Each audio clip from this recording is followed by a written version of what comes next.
नाज़रीन, आप देख रहे हैं बदलो और मेरा नाम राय साकिब है। रन बिफोर इट के आज के हम टॉपिक्स की जानिब आए, आज के शो की जानिब आए। मैं पिछले एक रोज से लाहौर के अंदर मौजूद हूँ। यकीन मानिए कि लाहौर बाकायदा एक गैस चेंबर बन चुका है और वही पुरानी धुआं छोड़ती गाड़ियां, वही धुआं छोड़ते रिक्शे लाहौर की सड़कों के ऊपर भागते नजर आ रहे हैं और कहीं पर कोई रोक टोक या कहते हैं ना कि स्मॉग को लेकर कोई इमरजेंसी नाफिज कर दी गई है और हमारी जो हुकूमत पंजाब है बहुत एक्टिव हुई है। I will be very very honest, कहीं पर हुकूमत पंजाब बहुत एक्टिव तो हाइपर एक्टिव तो दूर की बात, एक्टिव हुई भी स्मॉग की रोकथाम के लिए मुझे कल से आज तक नजर नहीं आई लाहौर की सड़कों के लिए के ऊपर। और ये बहुत बहुत अलार्मिंग सिचुएशन है लाहौर के रेजिडेंट और इसके इतराफ के जो रेजिडेंट हैं उनके लिए, बाकायदा लाहौर एक गैस चैम्बर बन चुका हुआ है। बहरहाल अपने मेन टॉपिक से जानी बातें हैं। अजीब बात है कि कल भी हमने देखा कि जब अमेरिकन प्रेसिडेंशियल इलेक्शन का रिजल्ट आया, प्रेसिडेंट इलेक्ट डोनाल्ड ट्रंप के शक्ल में हमारे सामने आए, तो उसके बाद से पाकिस्तान की सबसे बड़ी बहस जो है वो अमरीकी सदारती इलेक्शन बन चुका हुआ है। To my wonders election America में हो रहा है और बहस उसके ऊपर आई थिंक पूरी दुनिया में इतनी अमेरिका में बहस नहीं हुई जितनी बहस पाकिस्तान में हुई है। पाकिस्तान पूरी दुनिया में सबसे ज्यादा ऐसा होगा मुल्क जहाँ पे सबसे ज्यादा बहस हुई है अमेरिकी सदारती इलेक्शन को लेकर। सेकेंडली, पाकिस्तान तहरीक इंसाफ के लोगों ने ऑब्वियसली उम्मीदें भी बांध रखी हैं कि अब गालिबन अमेरिकी रिहाई जो है वो डोनाल्ड ट्रंप के कहने पर ही होगी, बानी पीटी है जनाब इमरान खान साहब की। तो अमेरिकी हुकूमत के साथ, आने वाली हुकूमत के साथ उम्मीदें बांध रखी हैं। आज के शो में मैं इसको थोड़े लीगल एस्पेक्ट पे बात करना चाहूंगा। अपने मेहमानों से आपसे तारुफ करवा देता हूँ। सीनियर एनालिस्ट माजिद निजामी साहब हमारे साथ मौजूद हैं, सीनियर एनालिस्ट इसार राणा साहब हमारे साथ मौजूद हैं एंड सीनियर एडवोकेट जनाब जहांगीर खान जुदून साहब हमारे साथ मौजूद हैं। माजिद भी आपकी तरफ आना चाहूंगा। सबसे पहले आप किस हद तक इस थ्योरी से मुत्तफिक हैं कि पाकिस्तान तहरीक इंसाफ के कारकुनान, वोटर सपोर्टर ने बाकायदा उम्मीदें बांध ली हैं कि डोनाल्ड ट्रंप आज आएंगे तो उसके बाद बानी पीटी या इमरान खान साहब की रिहाई का कोई सिलसिला बन जाएगा स्ट्रेट अप? जी बहुत शुक्रिया। मेरे ख्याल में ये उसी पहलू का तसलसल है कि जिसमें तहरीक इंसाफ के कारकुनान की राय बहुत गैर मुतवाजन रही है। माजी में उन्होंने तकरीबन 6 माह इसी बुनियाद पर मुहिम चलाई कि उन्हें अमेरिका की जानिब से निकाला गया और उधर से दबाव था जिसकी वजह से पाकिस्तानी इस्टेब्लिशमेंट ने उसके ऊपर अमल किया। इसलिए इस तरह की कई कंट्राडिक्शंस तहरीक इंसाफ की स्ट्रेटजी में मौजूद रही हैं। लेकिन चूंकि वो एक पॉलिटिकल पार्टी है और पॉपुलर है इस वक्त और बहुत से लोग उसके चाहने वाले हैं, तो इसलिए उनकी ये तमाम गलतियां नजरअंदाज कर दी जाती हैं। तो अब वो अपने पहले मौकफ से बिल्कुल यू टर्न लेते हुए एक दफा फिर अमेरिका की तरफ देख रहे हैं और उसमें जिस तरह एक जमाने में पीडीएम हुकूमत एक जस्टिफिकेशन पेश करती थी कि जिन्होंने इमरान प्रोजेक्ट शुरू किया था अब वही खत्म कर रहे हैं, तो प्रॉब्लम क्या है। तो अब तहरीक इंसाफ के कारकुनान भी यही जस्टिफिकेशन पेश कर रहे हैं कि अगर अमेरिका ने निकाला था तो अब अमेरिका ही निकालेगा। तो वो मेरा ख्याल है कि ये सारी चीजें उनके जज्बात की हद तक तो दुरुस्त हैं, लेकिन हमें ये भी देखना होगा कि क्या ग्राउंड रियलिटीज भी इस चीज की इजाजत देती हैं या नहीं। तो इसके लिए रियासतों के मेरा ख्याल है ताल्लुकात बड़े अहम होते हैं। ये बात दुरुस्त है कि डोनाल्ड ट्रंप एक गैर रवायती सदर पहले भी साबित हुए थे और अब भी साबित होंगे। तो देखना यह है कि क्या वो पाकिस्तान को अपनी प्रायोरिटीज में लेके आते हैं, अगर लेके आते हैं तो क्या वो इमरान खान साहब के लिए कर पाएंगे, और दूसरा यह है कि फिर उनकी क्या तवक्कुआत होंगी कि इन रिटर्न इमरान खान साहब उनके लिए क्या करेंगे। तो मेरा ख्याल है कि ये सारी चीजें अभी वक्त के साथ साथ अनफोल्ड होंगी और दोनों तरफ से होने वाले इक़दामात को देखते हुए ये तज्जिया करना आसान होगा कि अब हालात किस रुख पे जा रहे हैं। जहांगीर जुदून साहब, मैं लीगल एस्पेक्ट की जानिब पे आता हूँ, लेकिन बीइंग पाकिस्तानी, पाकिस्तान में बैठे हुए लॉ एक्सपर्ट होते, आपको वाकई में लगता है कि पाकिस्तानी कोई भी सियासतदान जो जेल में है अमेरिका के कहने के ऊपर उसकी रिहाई मुमकिन है? देखें, अगर पाकिस्तान की हिस्टोरिकली प्रोस्पेक्टिव में देखें तो पाकिस्तान के अंदर जब भी पॉलिटिकल केसेस बने हैं पॉलिटिशियन के ऊपर, तो किसी न किसी तरह से बैरूनी जो ताकतें हैं, चाहे वो सऊदी अरेबिया हो, चाहे गल्फ हो, चाहे इंग्लैंड हो, चाहे अमेरिका हो, तो उनका कुछ ना कुछ असर तो होता है। चाहे वो डायरेक्टली नहीं कहते, लेकिन इनडायरेक्टली किसी न किसी तरह से अप्रोच तो कर सकते हैं गवर्नमेंट को, इसमें तो कोई शक नहीं है। अब आगे गवर्नमेंट की मर्जी है कि वो क्या उनकी जो बैकडोर डिप्लोमेसी है या बैकडोर अप्रोच है उसको ऑनर करते हैं, नहीं करते, या कोई कंडीशन रखते हैं जी कि हम इस कंडीशन पे ये मानने को तैयार हैं। जितने भी पॉलिटिकली लोगों के अगेंस्ट केसेस होते हैं वो पॉलिटिकली होते हैं और उसको पॉलिटिकली हैंडल किया जा सकता है, इसमें तो कोई दो राय नहीं है। अगर आप प्योरली लीगल देखें तो लीगल चीज़ें तो उसमें कम ही होती है, पोलिटिकली होती हैं कि एक बंदे को पावर से दूर रखना है, एक दूसरे को पावर में लाना है। तो पाकिस्तान के अंदर तो यही पिछले कितने अरसों से खेल तमाशा चल रहा है। जब मियां नवाज शरीफ को हटाना था तो इनको ले आए, अब इनको हटाया है तो उनको पीपल्स पार्टी को एक मुश्तरका गवर्नमेंट ले आए। तो हो सकता है कि अगर इनकी कोई लॉबिंग वहाँ पे हो या किसी भी जगह हो तो इसमें तो कोई दो राय नहीं है, ना कोई कह सकते हैं कि नहीं हो सकता। बैकडोर डिप्लोमेसी, बैकडोर चैनल से भी अप्रोच किया सकता है। अगर डायरेक्टली ना भी कहें तो अगर डायरेक्टली कहेंगे तो फिर वो कहेंगे जी हमारे इंटरनल मामलात में इंटरफेरेंस है। अब देखें ना, तो जिस तरह हमारे भाई डॉक्टर आफिया सिद्दीकी वहाँ पे कैद है तो अमेरिका ने नहीं बात मानी। कितनी कोशिश तो की है पाकिस्तान ने, डेलीगेशन भी भेजे उनको मिलने के लिए, उन्होंने कहा जी आप रहा भी करें, हालांकि उस पर भी तो केस झूठा था डॉक्टर आफिया सिद्दीकी पे। तो अब मुल्कों का डिपेंड करता है कि उनके आपस में रिलेशन जो है किस हद तक किसी चीज़ को मोल्ड कर सकते हैं, किसी चीज़ को उसके राह में रुकावट हटा सकते हैं, नहीं हटा सकते। तो ये डिपेंड करता है हमारी डिप्लोमेसी पे, हमारे जो फॉरेन रिलेशन है अमेरिका के साथ। तो ऑब्वियसली अमेरिका जो है एक बाअसर मुल्क है, अगर वो इस तरह कह देता है तो उसका कुछ न कुछ असर ज़रूर पड़ेगा। इसार राना साहब, यही सवाल मैं आपके सामने भी रखना चाहूंगा। बानी पीटीआई की रिहाई को लेकर पाकिस्तान तहरीक इंसाफ ने तमाम तर उम्मीदें अब डोनाल्ड ट्रंप से बांध ली हैं। डू यू थिंक ये जस्टिफाइड है या वाकई इसका कोई इम्पैक्ट होगा इन द फ्यूचर? एक तो ये कि ये पहले बात का इकरार करना चाहिए कि क्या अमेरिका ऐसा कर भी सकता है या नहीं, इस पोजीशन में है या नहीं। तो वो माजी में हमने देख लिया, जैसे वो मियां नवाज शरीफ साहब को जेल से उठा के लेके गए, कोई वो ढकी छुपी बात नहीं है। फिर इमरान खान को की हुकूमत जैसे गई, वो भी कोई ढकी छुपी बात नहीं है। भुट्टो को फांसी हुई, उसने पहले खत दिखाया कि अमेरिका ने ये खत लिखा है, तो वो भी कोई ढकी छुपी बात नहीं है। हम उन 5 ममालिक में शामिल हैं जो अमेरिका के टुकड़ों पे पलते हैं, तो हम अमेरिका की बात को कैसे रद्द कर सकते हैं। दूसरी बात यह है कि अगर फर्ज करें अमेरिका ऐसी कोई कोशिश करेगा भी, तो क्या इमरान खान इस कोशिश को मान लेगा? तो मेरा जवाब है नहीं मानेगा।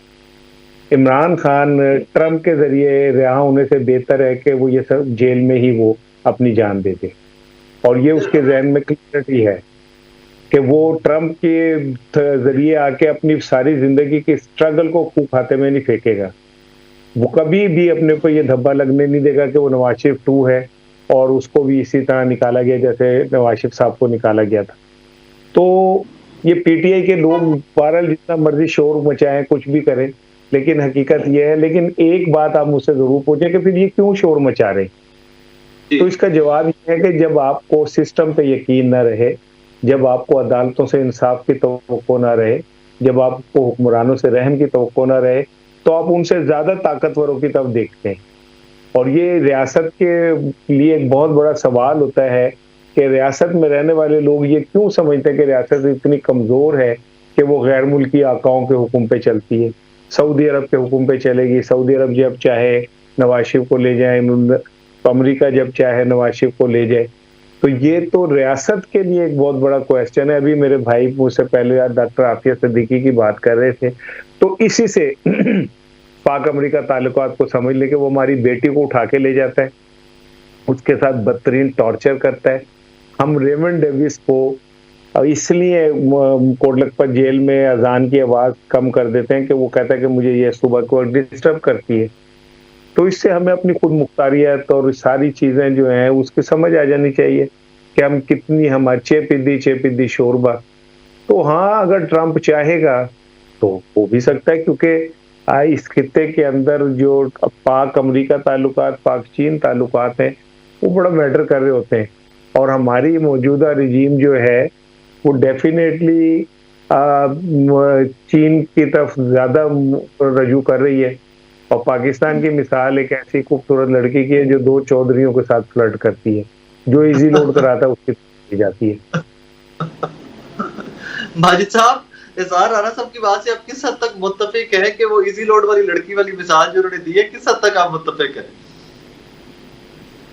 जी, मैं तो इनसे थोड़ा सा इख्तलाफ करूंगा। मेरा ख्याल है कि बतौर रियासत पाकिस्तान इतना चालाक नहीं है कि वो दोनों तरफ से इजी लोड ले ले। उसका हर दफा दिल ही टूटता है और उसे धोखे ही मिलते हैं, और फिर वो एक नई मोहब्बत की तलाश में किसी और महबूब की तरफ देखते हैं। तो इसलिए पाकिस्तान अभी तक दोनों से बैक पक्ष फायदे नहीं उठा पाया, वो एक तरफ झुकता है तो पता चलता है कि दूसरा महबूब नाराज हो चुका है। तो इसलिए मेरा ख्याल है कि अभी तक पाकिस्तान उस बैलेंस की तलाश में है, लेकिन वो बैलेंस कर नहीं पाया।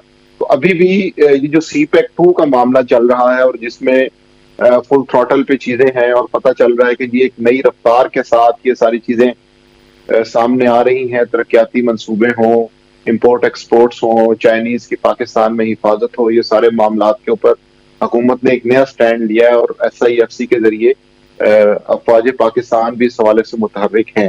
तो अब इस सारे मामले के अंदर अमेरिका को किस तरह एडजस्ट किया जा सकता है, उनकी हाँ या ना का कितना यहाँ पे इम्कान है उसके माने जाने का या उस पर इनकार करने का, तो ये चीजें बड़ी मैटर करती हैं। उसकी वजह यह है कि एक दफा फिर अगर आप उस तरफ झुक जाते हैं, तो जिस तरह इमरान खान साहब के जमाने में हुआ था कि CPEC मुतासिर हो गया था और आपको एक दूसरे पलड़े में अपना वजन डालना पड़ा था, तो मुझे नहीं लगता कि पाकिस्तान कामयाबी से दोनों फरीकों को साथ चला पाता है।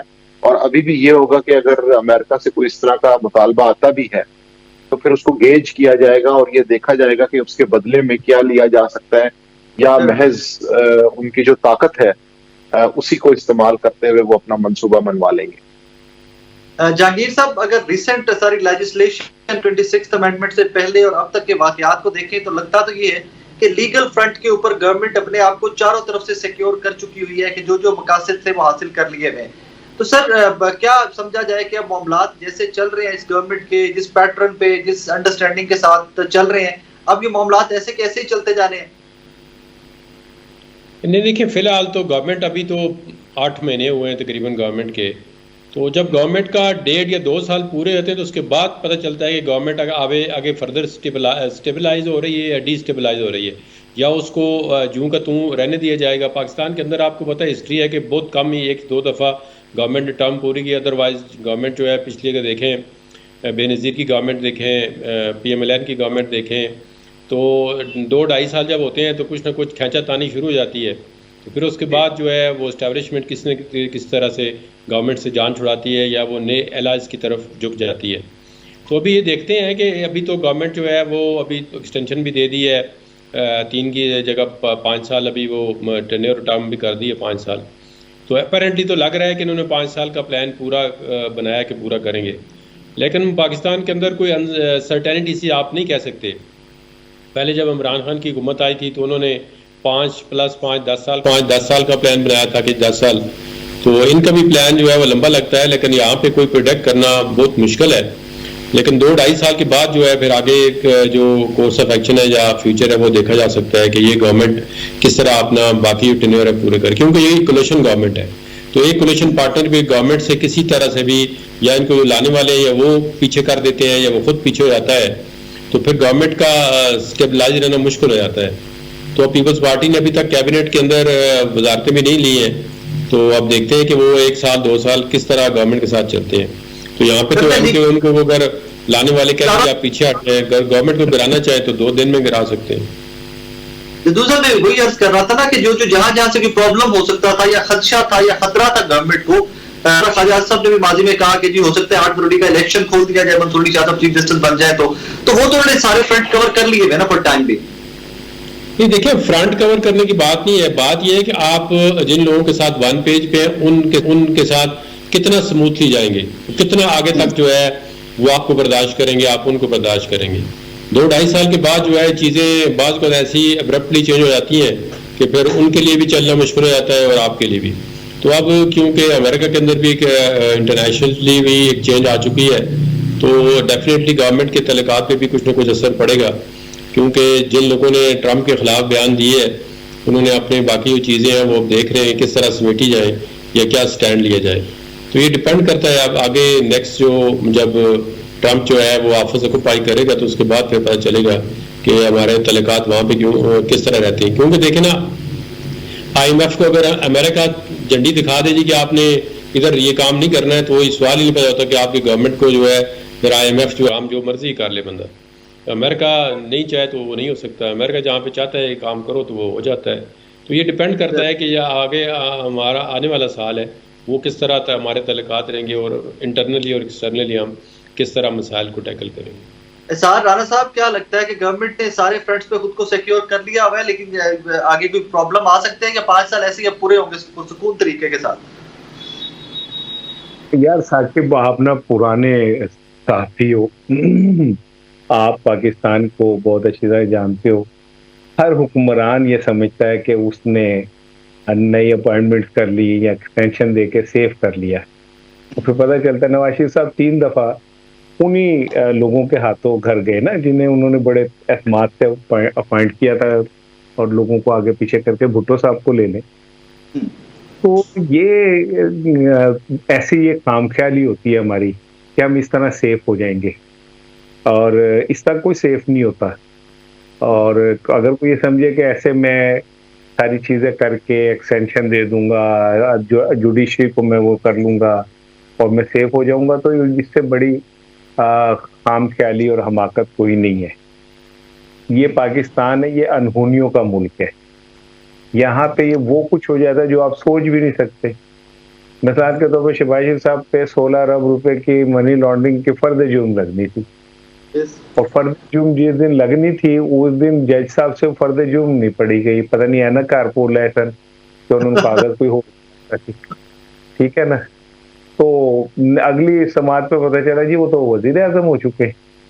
तो ये पाकिस्तान है, यहाँ पे ये इस तरह सिक्योरिटी है। कोई अपनी तरफ से ये समझ दें कि हम एक महफूज घर में बंद हो गए जिसके अंदर से सारे जो कुंडियां हमने लगा दी हैं, लेकिन उन्हें नहीं पता वो जो अंदर एक चीज जो मौजूद है ना, वो है तकदीर। जो जब किसी का बेड़ा गर्क करना होता है तो वो कहती है कुंडी ना खड़का सोने, सीधा अंदर आ। तो ये सिर्फ सारे बारियां थे नाले के अंदर टप के मुसीबत अंदर आ जाती है, और ये पाल चुके हैं मुसीबत से। अब महफूज लफ्जों में कह रहा हूँ, ये आसिफ अली जरदारी साहब जाके 4 हफ्ते के लिए बाहर बैठ गए, आज फजलुर रहमान भी चले गए, मरियम भी चली गई, नवाज शरीफ साहब भी बाहर है। ये लंदन में क्यों इकट्ठे हो रहे हैं? क्या चक्कर है? क्या कौन सा ऐसा मसला एकदम हो गया जो ये खामोशी से सब बाहर जा रहे हैं? जरा इसको की कड़ियां तो किसी टाइम मिलाइएगा कि ये क्यों ऐसा हो रहा है, तो आपको समझ आएगी कि जब इंसान बहुत ज्यादा अपने आप को महफूज समझता है तो समझ लें वो सबसे ज्यादा गैर महफूज हो जाता है। और ये शहबाज हुकूमत पैनिक है, और शहबाज हुकूमत के इर्द गिर्द जो लोग हैं वो पैनिक है, तो उनको उन्हें पता है कि यही से सैचुरेशन पॉइंट शुरू होता है। नाज़रीन, मुझे यहाँ पे एक छोटा सा ब्रेक लेना है, मेरे साथ रहिएगा।